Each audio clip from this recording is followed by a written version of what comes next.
Iran ने बड़ा missile attack किया है कुवैत के ऊपर और बताया जा रहा है फतेह मिसाइल फायर की गई है ईरान की तरफ से, आईआरजीसी की तरफ से, और कुवैत में एक एयरबेस को तबाह कर दिया गया है। ये वो एयरबेस है जहां से अमेरिका की तरफ से हमले किए गए। देखिए, ये अब से थोड़ी देर पहले की ही खबर है। आज सुबह के वीडियो में मैंने आपको बताया था कि किस तरह से अमेरिका के कई ड्रोन्स गिरा दिए हैं ईरान ने। उसके बाद अमेरिका की तरफ से ईरान के 3 द्वीपों पर हमले किए गए। गोरुक पर हमला किया गया, सिरिक पर हमला किया गया और केशम आइलैंड्स पर हमले किए गए। इन तीनों द्वीपों पर टॉम हॉक मिसाइल से हमला किया गया, ऐसा बताया जा रहा है, और फाइटर जेट का भी इस्तेमाल किया गया। ड्रोन अटैक्स भी किए गए अमेरिका की तरफ से, और इस हमले का जवाब ईरान की सेना ने महज 1 घंटे के अंदर दे दिया। और जो जानकारियां सामने आई उसके मुताबिक कुवैत के एयरबेस का इस्तेमाल किया गया हमला करने के लिए ईरान पे। देखिए, कुछ दिनों पहले भी ऐसा ही हुआ था, कुवैत की तरफ से एयरबेस का इस्तेमाल करते हुए हमला किया गया था और ईरान ने जो है वो मिसाइल दाग के अमेरिकन एयरबेस को तबाह किया था। अब एक बार फिर कुवैत के एयरबेस का इस्तेमाल किया गया और जिस एयरबेस का इस्तेमाल किया था उसके ऊपर फतेह मिसाइल दागी है ईरान ने और उस एयरबेस को तबाह कर दिया है। देखिए, इस वक्त की बेहद अहम खबर, और इस हमले के बाद एक बार फिर अमेरिका और ईरान के बीच तनातनी बढ़ गई है और युद्ध जैसी स्थिति है। देखिए, जितनी बातचीत वाली बातें थी और डील्स वाली बातें थी वो सब पीछे छूट चुकी हैं और लगातार हमले जारी हैं। बंदर अब्बास पर हमला हुआ, इसके पहले भी केशम आइलैंड्स पर हमले हुए और इन हमलों के बाद अब एक नया हमला फिर से, जिसमें ईरान के 3 द्वीपों को नुकसान पहुंचाया गया। देखिए, जो खबरें आई उसके मुताबिक ईरान ने लगातार हमले करके अमेरिका के 4 से 5 ड्रोन्स तबाह कर दिए हैं पिछले 3 दिनों के अंदर। ये वो ड्रोन्स हैं जो ईरान के द्वीपों की जासूसी करने के लिए भेजे गए थे। मैंने आपको देखिए अब से चंद घंटों पहले ही जो सुबह वीडियो डाला आज उसमें बताया था कि ईरान के जितने आइलैंड्स हैं उनकी जासूसी की जा रही है और ऐसा तब होता है जब किसी तरह का ग्राउंड ऑपरेशन या किसी हमले की तैयारी होती है।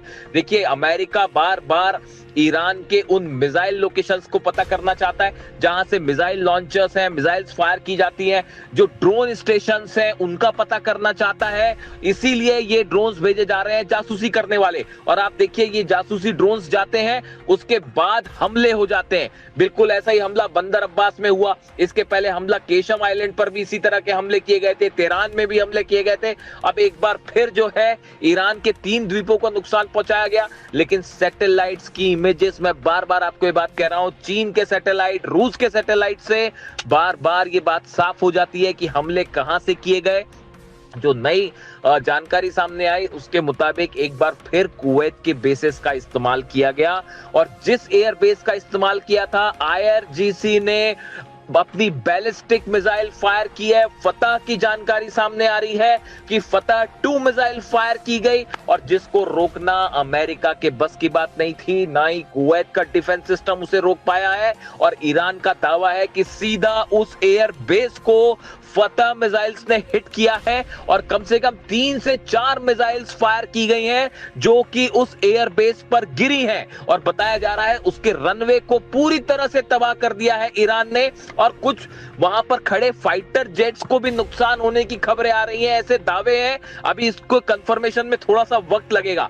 लेकिन देखिए, ईरान, मैंने आपको सुबह ही इस बात को बताया था कि ईरान की सेना के हाथ में कंट्रोल होना इसीलिए जरूरी है क्योंकि लगातार अमेरिका की तरफ से, इजराइल की तरफ से बातचीत के नाम पर धोखा हो रहा है। बार बार ये खबरें सामने आती हैं कि कोई बातचीत होने वाली है, डील की तैयारी हो रही है, कोई ड्राफ्ट तैयार हो रहा है। इस बीच हर बार धोखा करते हैं डोनाल्ड ट्रंप और अमेरिका और हमले कर देते हैं। पिछले 15 दिनों के अंदर ये चौथा हमला है जो बिना किसी उकसावे के किया गया। अमेरिका के जितने ड्रोन गिरे हैं वो ईरान के एयर स्पेस के अंदर गिरे, वो हॉर्मूज में एयर स्पेस के अंदर घुसे। अगर किसी देश के एयर स्पेस का उल्लंघन होता है तो यह उसका अधिकार है कि सामने वाले दुश्मन देश के किसी भी एयरक्राफ्ट को या ड्रोन को मार गिराए और ईरान की सेना ने यही किया। देखिए बार बार ईरान की सेना की तरफ से ये वार्निंग्स दी जा रही है कि हॉर्मूज में अगर आप हमारे वाटर्स के अंदर आते हैं, बिना हमारी परमिशन के आते हैं, तो आपके जहाजों को तबाह कर दिया जाएगा, आपके टैंकर्स को हिट किया जाएगा। अगर आप हमारे एयर स्पेस में आएंगे तो आपका एक भी प्लेन वापस नहीं जा पाएगा। ईरान ने अपना खुद का एयर डिफेंस सिस्टम डेवलप किया है, जिसकी ताकत हमने पिछले 10 दिनों में देखी और जिससे पूरा अमेरिका और इजराइल हैरान है। और अब देखिए वही एक बार फिर से 3 द्वीपों को टारगेट किया गया। ये साफ था, जिस तरह से ड्रोन्स भेजे गए, जासूसी ड्रोन्स भेजे गए, MQ-9 रिपर ड्रोन्स भेजे गए, इससे ये साफ था कि किसी ना किसी तरह के हमले की तैयारी चल रही है। और बार बार अमेरिका ईरान के उन लोकेशंस को पता करता है जहां से मिसाइल्स फायर होती है और उन्हें ही तबाह करने की कोशिश की जा रही है। देखिए ये एक रणनीति के तहत हो रहा है। जिस तरह से इजराइल लगातार लेबनान पर हमले कर रहा है, गाजा पर हमले कर रहा है, ये हमले एक पॉलिसी के तहत होते हैं कि सामने वाले देश को आप लगातार उलझाए रखें। बिल्कुल ऐसा ही काम अब अमेरिका की सेना भी कर रही है। देखिए डोनाल्ड ट्रंप हॉर्मूज में कुछ नहीं कर पा रहे, अपने जहाजों को नहीं निकाल पा रहे हैं, हॉर्मूज को खुलवा नहीं पा रहे। ऐसे हालात में लगातार ये साबित करने की कोशिश हो रही है कि अमेरिका अभी भी पावरफुल है और ईरान के ऊपर लगातार हम हमले कर रहे हैं, ये दिखाने की कोशिश हो रही है। जबकि हकीकत ये है कि आप नोट करिए, पिछले 15 दिनों के अंदर चौथी बार ऐसा हुआ कि जब हमला हुआ और चंद घंटों के अंदर ही, बल्कि चंद मिनटों के अंदर ईरान की सेना ने पलटवार कर दिया और जबरदस्त पलटवार किया गया।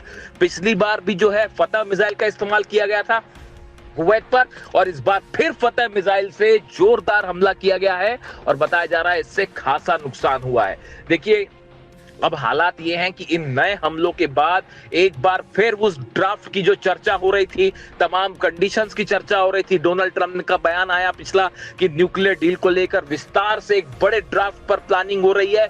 ये सब के सब दावे अब जो है फिर से दरकिनार हो गए हैं और हकीकत ये है ईरान की तरफ से संदेश बिल्कुल साफ है कि किसी भी तरह से बातचीत के नाम पर कोई धोखा अब नहीं चलेगा। अगर किसी भी तरह का हमला होता है तो जहां से हमला होगा उस बेस को तबाह कर दिया जाएगा। और यही फिर से एक बार देखने को मिला है। अब हालात ये हैं कि पूरे 12 देशों के जितने एयर बेसेस हैं, जितने वाटर स्टेशन है, पानी के ठिकाने हैं, वो सब के सब ईरान के निशाने पे हैं। अब ये डोनाल्ड ट्रंप को तय करना है कि वो जंग करना चाहते हैं या मामले को शांति से खत्म कर देना चाहते हैं। देखिए तमाम दुनिया के एक्सपर्ट्स ये कह रहे हैं कि डोनाल्ड ट्रंप के पास अब कोई चारा नहीं बचा है। ईरान की सेना भयंकर गुस्से में। कल देखिए जिस तरह से मसूद पेजेश्कियान साहब के इस्तीफे की खबरें फैलाई गई, अभी तक ये बात साफ नहीं है। ईरान की तरफ से कहा जा रहा है कि उन्होंने कोई इस्तीफा नहीं दिया, लेकिन फिर भी जिस तरह के दावे हुए कि उन्होंने इस्तीफा दे दिया है, इस तरह की तमाम बातें, अभी इसके बारे में तस्वीर अभी भी साफ नहीं है। इसीलिए हम बार बार इस बात को कह रहे हैं कि कोई भी खबर अगर ईरान से आती है, जब तक ईरान की सेना IRGC उस पर मुहर ना लगा दे, तब तक उस खबर पर आप विश्वास ना करें। देखिए लगातार वेस्टर्न मीडिया की तरफ से तमाम खबरें आ रही हैं, कई ईरान पर नुकसान की खबरें आती हैं, कभी ईरान में असंतोष की खबरें आती हैं, लेकिन हकीकत यह है बीती रात एक बार फिर तेहरान में लाखों लोग जमा हुए और सबने अल्लाह अकबर के नारों से पूरा ईरान गूंज रहा है और ईरान की जनता पूरी मजबूती के साथ अपनी सेना के साथ खड़ी हुई है और उसका कहना है कि हम सेना के साथ हैं, सेना के हर फैसले के साथ हैं। और इन हालात में ये ताजा हमलों ने एक बार फिर ईरान और अमेरिका को आमने सामने खड़ा कर दिया है और पूरा अरब एक चिंगारी से बड़ी जंग फिर छिड़ सकती है और पूरा मिडिल ईस्ट, पूरा अरब देश एक बार फिर जो है वो जंग के मुहाने पर खड़े हुए हैं। अब यहां से देखिए आगे क्या डेवलपमेंट होता है, क्या ईरान की तरफ से और हमले होते हैं या अमेरिका इसका बदला लेने के लिए फिर हमले करता है। इससे जुड़ा जो भी अपडेट होगा वो मैं आप तक पहुंचाऊंगा। Thank you so much.